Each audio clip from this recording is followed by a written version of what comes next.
Bismillahirrahmanirrahim. Assalamu alaikum to every student.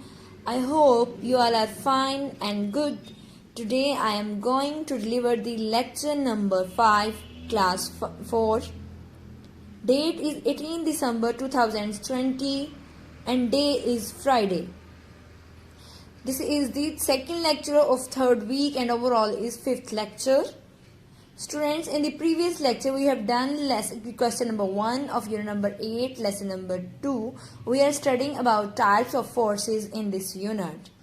So today we are discuss about the air resistance in the question number 2.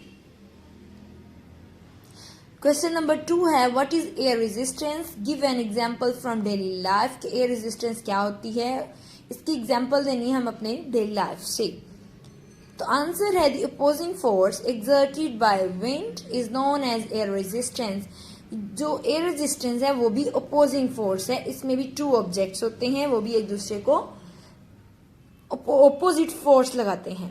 ठीक है, इसकी example हम लेते हैं. जब हम चल रहे हैं, ठीक है, जब हम चल रहे हैं तो जो सामने से जो विंड है, विंड पावरफुली से हमारी तरफ आ रही है. हम चल रहे हैं और विंड सामने से, विंड बहुत पावरफुल है यानी बहुत ज़्यादा तेज़ है. अगर वो हमारी तरफ आ रही है तो जैसे ही वो हमसे आके हिट करेगी, हमें फोर्स लगाएगी, तो हमारी जो स्पीड है वो स्लो हो जाएगी और हम एक बार शेक भी करेंगे, हिलेंगे भी. यानी वो एयर जो है, एयर ने हम पे फोर्स लगाई, उस फोर्स को हम कहते हैं एयर रेजिस्टेंस. उसे क्या कहते हैं? Air resistance.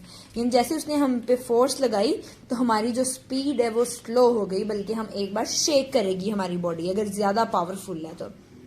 ठीक है, लेकिन अगर हम चल रहे हैं और जो एयर है वो हमारे बैकवर्ड यानी हमारे पीछे से आएगी तो हम अचानक से ऐसे हमें लगेगा कि हम गिरने लगे हैं. ठीक है, यानी हमारी वो कहेगी कि आप तेज चलें. ठीक है, तो बेसिकली तेज तो नहीं, लेकिन वो हमें गिरा देगी. अगर ज्यादा पावरफुल होगी, हमारा बैलेंस नहीं होगा तो वो गिरा देगी. मतलब एयर और हमारे दरमियान जो फोर्स है वो ऑपोजिट फोर्स है.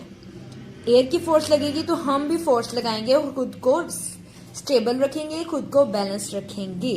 तो इस तरह एयर की भी फोर्स लगेगी और हम एयर के ऑपोजिट फोर्स लगाएंगे. इस तरह ये ऑपोजिट फोर्स है. तो एयर, इसे कहते हैं एयर रेजिस्टेंस. क्या कहते हैं? Air resistance. इसकी एग्जांपल है पैराशूट्स की. Parachutes work because of air resistance. जो पैराशूट्स होते हैं वो एयर रेजिस्टेंस की वजह से वर्क करते हैं. यानी जैसे ही हम छलांग लगाते हैं एरोप्लेन से, हमारे साथ पैराशूट होता है. हम जैसे जैसे अर्थ की तरफ आते हैं तो एक तो अर्थ की फोर्स भी है और दूसरा किसकी फोर्स है? एयर भी है. उसमें एयर भी है हमारे इन्वायरमेंट पे. जो अर्थ है वो अपनी ग्रेविटी की वजह से हमें अपनी तरफ खींचेगी और जो एयर है वो हवा की वजह से वो ऊपर की तरफ हमें लेके जाएगी. इसकी वजह से जो हम स्लोली आहिस्ता आहिस्ता नीचे को आते हैं. यानी हम तेजी से, अगर वो सिर्फ ग्रेविटी हो और एयर ना हो तो हम बहुत तेजी से नीचे आए और हमें चोट लग जाए. लेकिन पैराशूट की वजह से जो एयर है वो रेजिस्ट करती है, हमें फोर्स लगाती है कि आप ऊपर रहें, और ग्रेविटी हमें नीचे को खींचती है. तो दोनों की फोर्स की वजह से हम आहिस्ता आहिस्ता स्लो डाउन नीचे आते हैं और हमें चोट नहीं लगती. तो पैराशूट जो है वो इसलिए हम यूज करते हैं ताकि हम स्लोली नीचे आए. बेसिकली जो एयर रेजिस्टेंस है वो स्लो डाउन करती है ऑब्जेक्ट्स को, यानी ऑब्जेक्ट्स की स्पीड को कम करती है.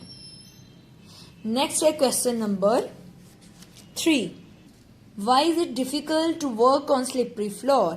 स्लिपरी फ्लोर पे वर्क करना या चलना मुश्किल क्यों होता है? Because there is less friction between our feet and the slippery floor. आपको पता है जो स्लिपरी फ्लोर होता है वो स्मूथ फ्लोर होता है. ठीक है, फॉर एग्जाम्पल अगर कोई फ्लोर है और उसके ऊपर ऑयल गिर जाता है, ठीक है, तो वो स्लिपरी फ्लोर बन जाता है. क्या फ्लोर बन जाता है? Slippery floor. और आपको पता है कि फ्रिक्शन जो है टू ऑब्जेक्ट में रबिंग का नाम है. लेकिन अगर हम स्मूथ जो सरफेस है उसके ऊपर चलेंगे या स्लिपरी फ्लोर के ऊपर चलेंगे तो वहां पे फ्रिक्शन बहुत कम होगी. लेकिन जो रफ सरफेस होती है उनके ऊपर जो फ्रिक्शन होती है, यानी टूटी हुई रोड होगी या वैसे भी रोड हो, तो उसमें जो फ्रिक्शन होती है वो नॉर्मल होती है. लेकिन टूटी हुई जो रोड होती है या कोई प्लेस होती है उसमें जो फ्रिक्शन होती है वो ज्यादा होती है. तो जो रफ सरफेस होगी वहां पे फ्रिक्शन कम होगी और जो स्लिपरी प्लेस होगी वहां पे